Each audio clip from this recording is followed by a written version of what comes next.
안녕하십니까 여러분, 크립토토마토 오늘도 여러분들께 인사를 전해드리고 있습니다.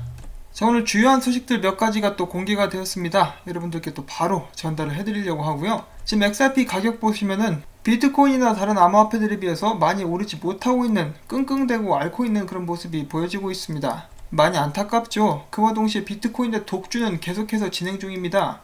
혼자서 몽땅몽땅 올라가지고 도미노스가 70%를 드디어 넘기게 되었고, 트레이딩 뷰 기준으로 보면 72% 정도가 된다라고 하는데, 이 정도로 비트코인 점유율이 높았다는 것은 저번 불장 때 이후로는 처음이다 라고 사람들이 이야기를 하고 있습니다. 자, 비트코인이 좀 일어나가지고 제대로 달려줄 수 있기를 바라봅니다. 엉덩이라도 한번 걷어 차주고 싶은데 아직까지 꼼짝달싹을 하지 않고 있는 그런 모습입니다. 자, 이것 때문에 몇몇 사람들이 서명운동까지 하고 난리가 났었죠. 그것 때문인지는 모르겠습니다만 리플사에서 한 가지 저희가 주목해서 봐야 할 그런 움직임을 또 보여줬기 때문에 어떤 일들이 있었는지 또 계속해서 보도록 하겠습니다. 자, 첫 번째 소식은 XRP 레저의 유효성 검사자들 생태계가 나와있는 리플사의 홈페이지인데요. 그 화면을 지금 보고 계십니다. 2019년 8월 22일 그리고 2019년 8월 31일 이 9일 사이에 어떤 변화가 있었는데요. 여기 보시면은 이 버클리 대학교에서 MBA 과정을 수료할 수 있도록 도와주는 버클리 하스가 추가가 되었고요. 그 반면에 한 가지 정말 안타까운 것은 MIT 대학교가 빠져나갔습니다. 기왕이면은 추가가 되었으면 좋았을 텐데 어떻게 보면 바톤 터치를 한 것이다 라고도 볼 수가 있겠죠. 자, 그 다음 소식입니다. 최근에 이 암호화폐를 맡기면은 이자를 준다라고 하는 그런 웹사이트들이 늘어나고 있죠. 특히 스테이블 코인 그리고 비트코인을 위주로 많은 이자를 제공하는 그런 업체들이 있습니다. 그 중에는 XRP를 맡아주고 이자를 제공하는 그런 업체도 있는데요. 이 크레드 얼이라는 곳입니다. 이 크레드 같은 경우는 업홀드와 함께 제휴를 맺고 있는 그런 회사이고요. 이런 식으로 XRP 장기 투자자들에게 이자를 제공하기 시작한 지 이제 좀 1년이 넘은 것 같습니다. 그리고 이번에 그 이자를, XRP 이자를 9%까지, 연이율 9%까지 올려주겠다라고 새롭게 발표를 했습니다. 저도 XRP 장투자로서 이런 것을 생각해보지 않은 것은 아닙니다. 기왕 이제 몇 년 들고 있을 거 여기다 맡겨놓으면은 이자도 받고 얼마나 좋을까 하고 생각을 했었는데, 그 왠지 저 같은 경우는 제 코인을 제 손에 안 들고 있으면은 좀 불안하더라고요. 그래서 생각만 했지 아직까지는 제대로 맡겨본 적은 없습니다. 근데 앞으로 맡기게 될 수도 있겠죠. 혹시라도 관심 있으신 분들을 위해서 제가 말씀을 드리건데, 크레드 같은 경우는 XRP를 한번 맡기면은 6개월 동안은 기본적으로 거기에 묶이게 됩니다. 그리고 맡겼을 때를 기준으로 해서 이자를 이렇게 지급을 하게 되는 것이고요.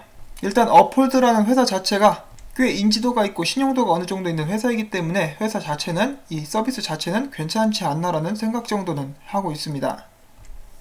자, 그러면은 다음 소식도 계속해서 보도록 하겠는데요. 이제 후쿠오카 일본에서 다가오는 9월 16일부터 20일까지 5일 동안 TPAC 2019라는 행사가 열리게 됩니다. 여기 행사에서 공식 스폰서로 참여하게 된 업체들이 있는데요. 라쿠텐이 있고 그 다음에 코일이 들어가 있습니다. 코일 외에도 파나소닉, 야후 재팬, 소프트뱅크, 그리고 소니, 또한 시스코 등등 업체들이 참여를 하고 있는데, 당당하게 이들과 함께 코일이 이름을 올리고 있는 모습이 보여지고 있습니다. 물론 이제 반응은 제각각인데요. 니들은 리플사에서 왜 투자를 받아가지고 이런데다 스폰서질을 하고 있느냐, 이렇게 꼬깝게 보시는 분들도 계시고, 왜냐하면 그것이 다 우리 돈 아니냐 이렇게 말씀을 하시는 것이죠. 그 외에 이번 기회를 삼아가지고 생태계 발전 및 네트워킹에 더 힘써주기를 바란다라고 응원을 하는 사람도 있었습니다. 이 TPAC 같은 경우는 봤을 때 이제 웹 개발자들을 위한 그런 행사인 것 같습니다. 자, 그 다음에는 오늘 메인 소식 중에 한 가지, 첫 번째로 여러분들께 소개를 해드리려고 하는데요. 리플사에서 규제에 관련돼 가지고 담당을 맡고 있는 미셸 본드 그리고 스튜얼 알데로티가 있죠. 그들이 규제에 관련된 리플사 내에 있는 팀을 확장합니다. 한마디로 새로운 인사들을 영입하기 시작했다는 것인데요. 그 중에 첫 번째로 이름을 올린 것이 바로 런 해먼드입니다. 이 런 해먼드 같은 경우는 여러분들도 이제 이름을 많이 들어보셔가지고 익숙하셨을 법한 미국의 하원 의원 워렌 데이비슨, 바로 토큰 분류법을 만들고 소개를 한 사람이죠. 그 워렌 데이비슨 하원 의원 밑에서 토큰 분류법을 만들 때 이제 담당자로서 일을 했던 사람입니다. 그러니까 법을 만드는 입법 관련돼 가지고 이미 경험이 있는 그런 사람이 이제 리플사로 들어오게 된 것이고, 이제 여기서 끝나지 않고 한 명이 더 있습니다. 바로 여기 있는 수잔 프리먼이라는 사람입니다. 이 사람의 경력이 어떻게 되냐면은 미국 재무부에서 일을 하다가 지금 리플사로 옮겨오게 됩니다. 한마디로 미국 재무부 장관 밑에 있던 사람이 이제 리플사로 옮겨오게 되는 것이죠. 리플사에서 수잔 프리먼 같은 경우는 인터내셔널 폴리시 카운슬 국제정책 자문 역할을 맡게 될 것이라고 합니다. 계속해서 규제 쪽에 리플사가 강하게 힘을 실어주고 있다는 느낌을 저희가 받을 수가 있죠. 그리고 또한 이런 움직임은 앞으로 더욱더 강력하게 미국 내에서 그리고 더 나아가서 전 세계 규제 관계자들과의 관계를 확실하게 하겠다라는 굳건한 의지를 보여주는 것이다 라고 생각을 해볼 수가 있겠습니다.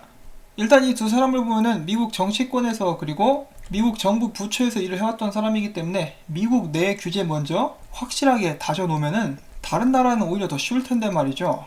그리고 빠영 같은 경우는 미국 재무부 장관과 만난 적도 있으니까 오히려 이 사람을 보내가지고 리플사와 재무부 간에 조율을 이렇게 잘 하는 것도 저희가 기대를 해볼 수가 있겠죠. 자, 아무튼 계속해서 이야기를 하게 되면은 희망 회로가 또 과도하게 돌아갈 수가 있으니까 바로 다음 소식 보도록 하겠습니다. 자, 인도에서 나온 소식이고요. 리플사의 파트너 중에 한 명인 코탁뱅크에서 인터뷰를 하게 되었습니다. 날짜는 2019년 6월, 그렇게 오래되지 않았죠. 뭐라고 했는지 한번 또 보도록 하겠습니다. We realized that there are a lot of customers who have to visit a branch when they have to send money overseas to your kids studying abroad or for medical help under LRS.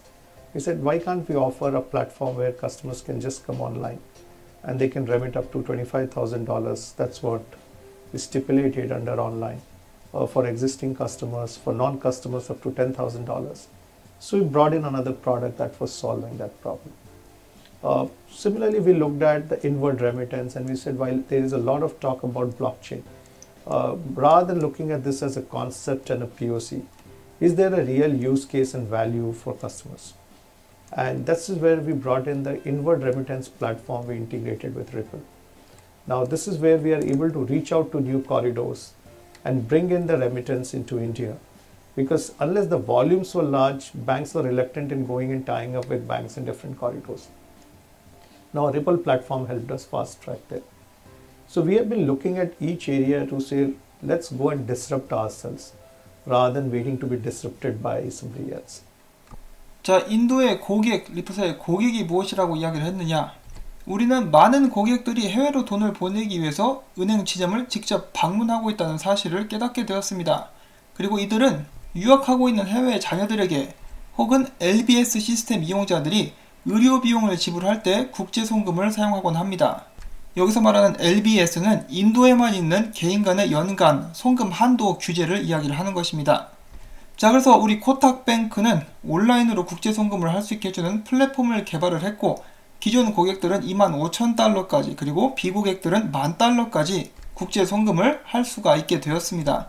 또한 우리는 여기에서 한 가지 추가적인 서비스를 개발하게 되는데, 해외에서 우리 은행으로 송금을 받는 그런 부분에 대해서 이제 블록체인 기술과 연관을 시킬 수가 있게 된 것입니다. 단순히 컨셉이나 개념 증명보다는 실질적으로 고객들을 위해서 사용될 수 있게끔 하는 그런 기술을, 서비스를 만들게 된 것인데, 그것을 목표로 리플사의 플랫폼과 우리의 기술을 통합시키게 되었습니다. 이를 통해서 우리는 해외에서 인도로 송금 받을 수 있는 송금로를 사용할 수 있게 되었고, 보통으로 송금 볼륨이 크지 않으면 은행들은 각기 지역별로 이런 것들을 분류하지 않는데, 이런 부분에서 우리는 리플 플랫폼을 통해서 블록체인 기술을 활용해서 더욱더 빠르게 일 처리를 할 수 있게 되었고, 뿐만 아니라 더 많은 분야에서 블록체인 기술을 사용해서 그 분야들을 개선할 수 있게 되지 않을까 하고 연구하기 시작했습니다. 우리는 다른 분야에서 우리를 개선하도록 만드는 것보다 자의적으로 움직이기 시작했습니다 라고 인터뷰를 해줍니다. 그 와중에 여기 짧게 이렇게 자막이 몇 가지가 나오게 되는데요. 그 자막 중에 한 가지에서 이렇게 이야기를 하고 있습니다. 중요한 부분이라고 또 볼 수가 있겠는데, 오로지 실사용과 고객 가치, 고객에 대한 좋은 서비스만이 블록체인과 같은 기술이 실질적으로 받아들여지도록 도울 수가 있다. 자, 한마디로 실질적으로 사용되는 기술이 중요하다라고도 이렇게 요약을 해볼 수가 있겠죠. 그 반대로 이야기를 해보자면은 지금 암호화폐 보시면 2,000개가 넘죠. 사람들이 소위 말하는 스캠 코인, 잡코인 혹은 실질적으로 사용되는 예가 없으며 구체적인 계획도 없이 백서만이 되는 코인들이 허다합니다. 그런 코인들은 실제로 절대로 사용되는 예가 생길 수가 없고 결국은 다 사라지게 될 것입니다. 물론 그 과정 속에서 롤러코스터 타면서 돈을 벌 수 있다면 좋은 일이겠죠. 그런데 그런 코인들은 물려버리면은 이제 그냥 돈이 요단강 건너갔다라고 생각을 하는 편이 속이 편할 수도 있습니다. 리플사의 기술 같은 경우는 실질적으로 먼저 사용이 되고 있고 XRP도 마찬가지로 많은 각광을 받으면서 사용이 진행 중에 있습니다. 자, 그 다음엔 두 번째 메인 소식이라고 볼 수가 있겠습니다. 여러분들도 아시다시피 리플사에서는 에스크로에서 XRP 10억 개씩 매달마다 이렇게 풀죠.